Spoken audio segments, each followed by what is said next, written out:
दोस्तों इस वीडियो में हम 51 फ्रेजेस देखेंगे। फ्रेजेस का मतलब ये होता है कि वाक्यांश कि जिसका अर्थ अगर निकाला जाए तो हिंदी से काफ़ी ट्रांसलेट किया जाए तो हिंदी से अलग होता है, लेकिन अलग अलग सिचुएशन पे अलग अलग फ्रेजेस जो है वो यूज़ होते हैं और वो अलग अलग सिचुएशन पे अलग अलग स्थान पे अलग अलग प्लेस पे किस तरह से उसको यूज़ करना है, कौन कौन से फ्रेजेस आते हैं वो मैं इस वीडियो में बताऊँगा। टोटल 51 है और अलग अलग स्थान के लिए है। ठीक है, तो चलिए शुरुआत करते हैं।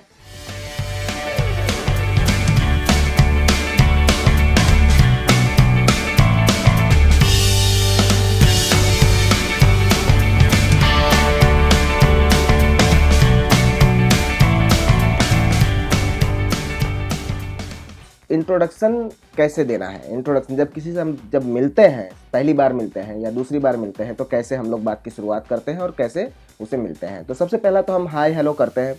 व्हाट्स योर नेम, पहली बार मिले हैं, what's your name, my name is Ankalesh and what's your name, My name is Kent. What's your name? और अगर मान लीजिए कि अगर आप उसे दूसरी बार मिल रहे हैं और उस समय पर आप उसका नाम जो है वो भूल गए हैं तो आप क्या बोलेंगे? आई am sorry, I don't remember your name. You are, I'm sorry, I don't remember your name, you are, इस तरह से बोलेंगे उसे। अगर किसी का इंट्रोडक्शन करवा रहे हैं, मान लीजिए कोई आपके पास में है और उसका इंट्रोडक्शन आपको करवाना है तो मीट, सिंपल इसी तरह से बोलेंगे, मीट श्वेता या meet Amit. Graham, please meet Mr. Anderson. या फिर आप ये भी कह सकते हैं कि अगर मान लीजिए कि किसी को आपको बताना है कि ये कौन है तो this is Amit, this is Shweta, This is John. ठीक है, इस तरह से बोलते हैं, this is Amit, this is Shweta. और जब किसी से आप अलविदा ले रहे हैं कि बातचीत हो गया है, अब वहां से उठ करके आप जा रहे हैं तो उस केस में क्या बोलेंगे? Please to meet you, Nice to meet you. Nice to meet you. और मान लीजिए कि सामने वाले ने थैंक यू कहा या फिर कुछ ऐसा आभार व्यक्त किया, तब उसे कहना है it's pleasure, nice to meet you, it's pleasure, It's a pleasure. It's pleasure. तो ये तो हुआ इंट्रोडक्शन का भाग कि आप इंट्रोडक्शन कैसे करते हैं। ये सिंपल सेंटेंस है और मुझे श्योर है कि आपको इसमें से कुछ सेंटेंसेस तो आपको आता ही होगा। दूसरा सिचुएशन ये है कि आपको किसी से इन्फॉर्मेशन मांगना है, किसी अनजान व्यक्ति से, कोई जिसको कि आप जानते नहीं हैं, उससे आपको इन्फॉर्मेशन मांगनी है। एक्चुअली क्या है कि अंग्रेजी में बहुत ही विनम्रतापूर्वक बातचीत की जाती है, उसके आगे प्लीज़, काइंडली ऐसे शब्दों का इस्तेमाल किया जाता है। तो जब भी आप किसी से पूछें, किसी अनजान व्यक्ति से कि आपको कोई, मान लीजिए किसी प्लेस का नाम जानना है या फिर किसी गिफ्ट शॉप का बारे में अगर आप जानना चाहते हैं, आप नहीं जानते हैं, तो उससे सिंपली ये पूछेंगे, could you please tell me where gift shop is. Excuse me, could you tell me where I could find the manager, please? अगर आप श्योर हैं कि सामने वाले बंदे को ये पता नहीं है कि जो आप पूछने जा रहे हैं उसका आंसर उसके पास होगा या नहीं होगा, तो उस केस के अंदर आपको कैसे बात करनी है? Do you know where I can get corona vaccine, corona की दवाई मुझे कहाँ से मिल सकती है, क्या आप जानते हैं? इस तरह से। Do you have any idea how to get application form? Do you know how to get? Yeah. Do you have any idea? Actually क्या है कि बात का तो आपको जो पूछना है वो पूछिए, लेकिन जो शुरुआत के जो क्वेश्चंस हैं वो आप अपने दिमाग में रखिए। Do you have any idea? आप इसको अपने भाई बहनों के साथ भी इस्तेमाल कर सकते हैं, आप अपने घर के अंदर अपने मम्मी पापा से भी इस्तेमाल कर सकते हैं इन सब सेंटेंस का। शुरुआत एक बार कीजिए, अंत का जो है वो हो सकता है कि आपको शुरू में ना समझ में आए, तो आप उसे हिंदी में भी बोल सकते हैं कि do you have any idea, मुझे एप्लीकेशन फॉर्म कहाँ से मिल सकता है। आप इससे भी शुरुआत कर सकते हैं। शुरुआती दौर पर ये सब आप कर सकते हैं क्योंकि आप शुरुआत कर रहे हैं, बिगनर हैं, तो आपको कोई प्रॉब्लम इसके अंदर आसानी से आप सीखेंगे, क्योंकि एक बार मुँह पर ये लैंग्वेज जो है वो लगनी चाहिए। एक बार लग गया ना, लगना बहुत ज़रूरी है। एक बार लग गया तो फिर उसके बाद में फिर आप अपने आप ही आगे की बातें जो है वो अपने आप ही करते रहेंगे। आई वंडर, बहुत ही और भी पोलाइट वे में पूछना है कि मतलब कि और भी विनम्रता से पूछना है, तो I wonder if you could tell me where the grocery shop is. Say, ma'am, I wonder if you could tell me how to get to Gila Flats. अगर मान लीजिए कि अब ये दूसरा सिचुएशन में लेता हूँ कि किसी इवेंट में गए हैं, मान लीजिए कि आप किसी शादी में गए हुए हैं और वहाँ का जो प्लेस है वो बहुत ही बढ़िया लगा आपको, तो आप सिंपली ये कह सकते हैं, what a great place for wedding event. What a great place! How did you here about this event, आपको इस इवेंट के बारे में कैसे पता चला, या फिर how did you here about this place, आपको इस प्लेस के बारे में कैसे पता चला। So how did you hear about our little secret coffee spot? ठीक है, are you from here, Are you from here? क्या आप यहाँ से हैं, इस तरह से। किसी को मान लीजिए कि आपको इंटरप्ट करना है, मतलब कि किसी को आपको स्टॉप करना है, बीच में उसकी बात को कट करना है, तो उसका भी एक तरीका होता है। कोई बातचीत कर रहा है, आप जा करके तुरंत ही आप उसको रोक करके दूसरी अपनी बात शुरू कर दें, ये एक्चुअली ऐसा नहीं होना चाहिए। जैसे कि हिंदी में भी अगर मान लीजिए कि आप किसी से बातचीत कर रहे हैं और बीच में उसको कट करना है, तो भी आप कह सकते हैं कि भाई एक्सक्यूज़ मी, या फिर मैं यहाँ पर आपको कट करना चाहता हूँ, या फिर मैं यहाँ पर मेरी बात रखना चाहता हूँ। इसका एक विनम्र तरीके से इसको बोलने का एक तरीका होता है। क्या होता है कि सबसे पहले तो आप ये कह सकते हैं कि I am sorry interrupting you, I am interrupting you, या फिर I am sorry to interrupt you, I am sorry to interrupt you, sorry to cut, sorry to cut, but I wanted to ask you for the coffee in this evening. Can I just stop you here for a moment? Can I just stop you right there for? इस तरह से भी आप कह सकते हैं। तो ये एक्चुअली 3 तरीके हैं कि आप किसी को भी कट कर सकते हैं बीच में से। पहला कौन? मेरा फेवरेट, शरीर देख करके आपको लग रहा होगा कि भाई रेस्टोरेंट टू रेस्टोरेंट में बहुत ज़्यादा आता रहता हूँ, ठीक है। तो रेस्टोरेंट में अगर आप हैं तो उस केस के अंदर आपको क्या करना है। कई बार क्या होता है कि मेन्यू का अगर आता है तो उसमें कोई ऐसी चीज़ आ जाती है कि जिसके बारे में हमको पता नहीं है। मान लीजिए कि कोई ऐसी चीज़ आई जो कि मुझे पता नहीं कि उसके अंदर क्या आएगा, ठीक है। तो उस केस के अंदर क्या करना है, मान लीजिए कि एक नाम देता हूँ मैं आपको कि पोटैटो सुरमो, ठीक है। अब पोटैटो सुरमो का क्या हो सकता है मतलब, ठीक है, मेनू में लिखा हुआ है। तो आप उसको इस तरह से पूछ सकते हैं वेटर को बुला करके कि व्हाट इज़ पोटैटो सुरमो इज़ नहीं लगाना है, लाइक लगाना है इसमें, ठीक है। व्हाट इज़ पोटैटो सुरमो लाइक, मतलब कि ये पोटैटो सुरमो कैसा है, ठीक है। व्हाट इज़ पोटैटो सुरमो लाइक, ओके। और फिर दूसरा एक आप बोल सकते हैं, जैसे कई बार क्या होता है कि हम रेस्टोरेंट में गए, हमको खुद को पता नहीं है कि हमको क्या खाना है, तो उस केस के अंदर हम क्या कहते हैं कि भाई वेटर को जो पसंद हो वो ले लेते हैं। What do you recommend, what do you recommend, ठीक है। या फिर what can you recommend, what can you recommend. अगर आप ऑर्डर दे रहे हैं, पोटैटो सुरमा आपको पसंद आ गया, उसने समझा दिया आपको, ठीक है, तो अब आपको ऑर्डर देना है, तो कुड यू ऑर्डर पोटैटो सुरमो प्लीज़। प्लीज़ लास्ट में ज़रूर लगाइए, क्योंकि इससे क्या होता है कि आप कितने विनम्र हैं वो एक पता चलता है। कुड यू ऑर्डर पोटैटो सुरमो please, could you order potato सुरमो please. Can I get another, मान लीजिए कि कोई ऐसी चीज़ है कि जो आपको कुछ ज़्यादा ही पसंद आ गई है। मान लीजिए कि आपको पोटैटो सुरमो एक बार और मंगाना है, इतना पसंद आ गया, ठीक है। तो उस केस के अंदर क्या करेंगे हम कि अनदर का इस्तेमाल करेंगे। Can I get another potato सुरमो please. Can I get another glass of Chardonnay, please? और उसके बाद हमें मान लीजिए कि हमने खा लिया, और मान लीजिए क्या खा ही लेंगे, उसके बाद हम क्या करेंगे कि ये बिल मंगाएंगे। तो बिल में क्या होता है कि कई बार काउंटर वाला दिखता है तो हम उसे ऐसे ऐसे करते हैं ऐसे ऐसे करते हैं, तो उसका मतलब क्या होता है कि बिल देना है ऐसा। लेकिन अगर किसी को बोलना है कि भाई कि आ जाए और वो हम उसे हम बताए, तो could I have a bill please, Sorry, could I have the bill, please? Could I have a bill please, ऐसा करके बोलेंगे, ओके। तो अब मान लीजिए कि आप एक फ़ोन कॉल में हैं, बिजनेस फ़ोन कॉल में हैं, ऐसा सिचुएशन है, तो उस केस में क्या करना है कि आपको किस तरह से बातचीत करनी है। तो I would like to set up a meeting, मतलब कि किसी के साथ अगर आप मीटिंग सेटअप करना चाहते हैं तो उसके लिए क्या बोलना है, I would like to set up a meeting with you at your earliest convenience time. When are you free, are you free to talk next week, are you free to talk next week. Are you free next Thursday? इस तरह से, मतलब कि क्या आप next week में free हैं बातचीत करने के लिए।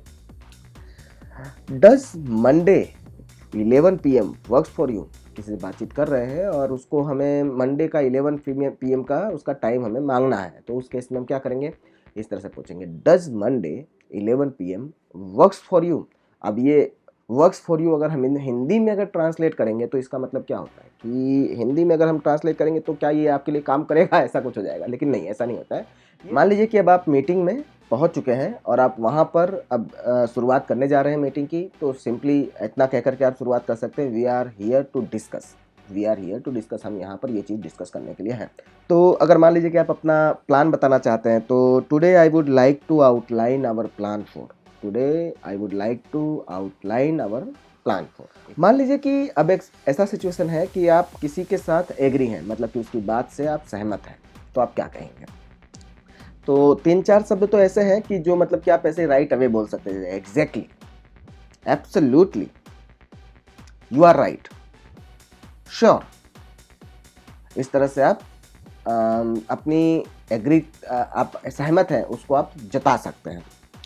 आप 100% एग्री हैं तो उसके लिए कह सकते हैं absolutely, absolutely, I couldn't agree with you more. Thanks for saying that, Amen. And I couldn't agree with you more. Couldn't का मतलब ये नहीं हुआ कि आप नहीं है एग्री, इसका मतलब ये होता है कि I couldn't agree with you more, मतलब कि मैं इससे ज़्यादा आपकी बात मुझे सहमत नहीं था, मतलब मैं 101% में श्योर हूँ, I couldn't agree with you more. Disagreement अगर दिखाना है कि आप एग्रीमेंट नहीं है, आप असहमत है सामने वाले की बात पे, तो आप ये कह सकते हैं कि I am not sure about that, I am not sure about that, I'm not so sure about that. Sorry but I think you miss the point, I know the story, Xander. But you missed the point. I am afraid I disagree, इस तरह से भी बोल सकते हैं, I am afraid I disagree. Okay, shopping, shopping में अगर आप हैं तो किस तरह से बातचीत हो सकती है उसके लिए, मान लीजिए कि आप खाली शॉपिंग मॉल में गए हैं और वहाँ पर आप खाली देख ताक रहे हैं, सारी चीज़ों को आप देख रहे हैं, जो पसंद आएगा वो ले लेंगे। अगर आपसे सेल्समैन आके पूछता है कि भाई क्या मैं आपको कुछ बता सकता हूँ, तो उसे सिंपली ये कह सकते हैं कि I am looking up, I am just looking around. Oh, I'm just looking, thanks. उसको ये भी बोल सकते हैं कि thank you, I don't need any help, I am just browsing. Oh no, we're just browsing, thank you. और अगर उससे अगर आपको पूछना है कि हाँ मुझे ये चीज़ बताओ, या फिर उसको ये भी बोल सकते हैं please help me for the washing machine, या फिर जो भी आप लेना चाहते हैं। I'm looking for a tie. अगर किसी से ये पूछना है कि क्या वो सेल पे है, मतलब कोई चीज़ आपने ले ली है और वो सेल में है कि नहीं है, तो उसके लिए पूछने के लिए आपको बोलना होगा is this on sale, is this on sale. और कई जगह पे अगर आपको ट्रायल करना है, तो और उस ट्रायल करने के लिए अगर किसी से आपको पूछना है, तो आप सिंपली ये पूछ सकते हैं कि can I try this on. Can I try it on? आपको किसी से डिस्काउंट मांगना है, तो ऐसा सिंपली नहीं बोलना अरे यार इसके अंदर डिस्काउंट कितना है, आप मुझे डिस्काउंट दे दीजिए, ऐसा नहीं बोलना।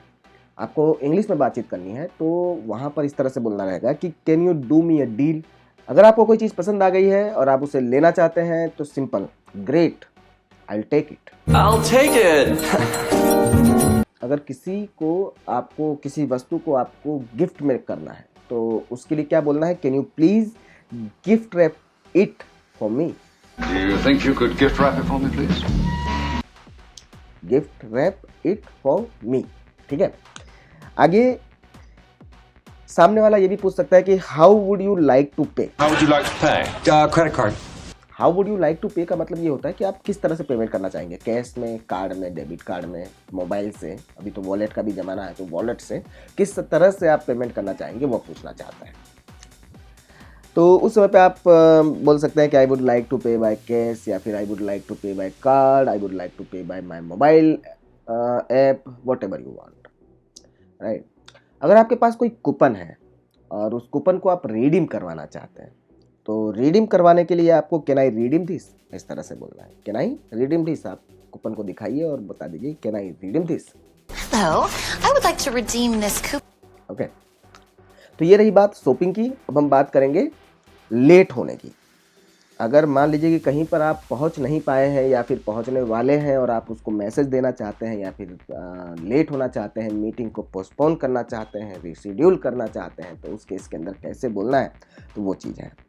तो मान लीजिए कि सिंपल एक वर्ड है I am sorry for being late, ठीक है। कहीं पर अगर आप लेट पहुँचे हैं तो इस तरह से बोल सकते हैं कि I am sorry for being late, right. फिर एक है कि I will be there in 10 minutes. मान लीजिए कि आपको कुछ टाइम लेट हो गए हैं और उसको बोलना है, तो इस तरह से बोल सकते हैं I will be there in 10 minutes या 5 मिनट्स या 2 मिनट्स, जो भी आपको उसको बताना है, ओके। अगर आपको मीटिंग को रिशेड्यूल कर देना है, मान लीजिए कि अभी आप नहीं पहुंच पा रहे हैं और आपको उसको रीशेड्यूल करना है किसी और टाइम पर, तो आप इससे सिंपली ये पूछ सकते हैं, would it be possible to reschedule this meeting by next week, या फिर नेक्स्ट टुमारो, या फिर नेक्स्ट आवर, या फिर जो व्हाटएवर यू वांट। और मान लीजिए कि आप पहुंच गए हैं मीटिंग के अंदर और लेट पहुंचे हैं, तो सिंपली आपको सॉरी बोलना बनता है। और क्या बोलेंगे आप? Thank you for waiting, Thank you for waiting. Sorry for being late, या फिर I am sorry for keeping you waiting. Sorry for keeping you waiting, Miss Clark. Okay. अगर आपको कन्वर्जेशन का एंड करना है, मान लीजिए कि आप कन्वर्जेशन कर चुके हैं, अब आप उसको एंड कर देना चाहते हैं, अब आप मीटिंग को ख़त्म कर रहे हैं, आप बात को ख़त्म कर रहे हैं और आप वहाँ से निकलना चाहते हैं, तो आप किस तरह से निकलेंगे? उसके लिए आई गोटा गो, मैं जाना चाहता हूँ। Sure, yeah, I don't have time to say thank you because I really gotta go. And thank you so much for staying here with me. It was nice chatting with you. Looking forward to see you soon. Okay. मान लीजिए 4-5 जने बैठे हुए हैं और वहाँ से आप निकल जाना चाहते हैं, तो सिंपली आप ये कह सकते हैं कि I would better be going. My baby is waiting in the room like this. Okay. I better be going. और लास्ट में 51 वाला नंबर है ये, कि लास्ट में सिंपली ये बोल दीजिए, जो कि मैं भी आपको ये बोलना चाहता हूँ अभी इस वीडियो को ख़त्म करते समय, कैच यू लेटर, बाद में मिलते हैं। Catch you later. ठीक है। वीडियो अगर आपको पसंद आया है तो लाइक ज़रूर कीजिएगा, और ऐसे ही वीडियो अगर आप और चाहते हैं अलग अलग सिचुएशन पे, तो आप मुझे कमेंट में लिख करके दे दीजिए। मैं इस सिचुएशन के हिसाब से, एक ही सिचुएशन, जैसे मान लीजिए कि शॉपिंग के मामले में आप बहुत सारे सेंटेंस चाहते हैं, तो वो भी कमेंट में लिख करके दीजिए, मैं बना करके दूंगा आपको। ठीक है। दूसरी बात यह है कि मैंने अपने डिस्क्रिप्शन में एक लिंक दे रखी है कि जिसके अंदर आपका ईमेल आईडी और नाम भी लिख करके डाल सकते हैं, और ऐसे मैं हर वीक में एक पोस्ट बना करके मैं सबको मेल करता फिरता हूँ। तो उस समय पर आपको क्या रहेगा कि आपका मेल आईडी अगर मेरे पास रहेगा तो उसमें मैं आपको मेल भी करता रहूँगा, आपको अच्छी अच्छी जानकारियाँ मिलती रहेंगी। और क्या रहेगा, शेयरिंग करने के लिए शेयरिंग करना मत भूलिएगा, और लाइक तो ज़रूर कीजिए, क्योंकि आपके लाइक से क्या होता है ना कि मेरे को पता चलता है कि मैं ऐसे ही वीडियो और बनाता रहूँ, और मुझे भी मज़ा आता है कि हाँ भाई चलो लोग बाकी लाइक आ रही है और मन करता है कि बनाते रहिए। ठीक है, मिलते हैं नेक्स्ट वीडियो में, बाय।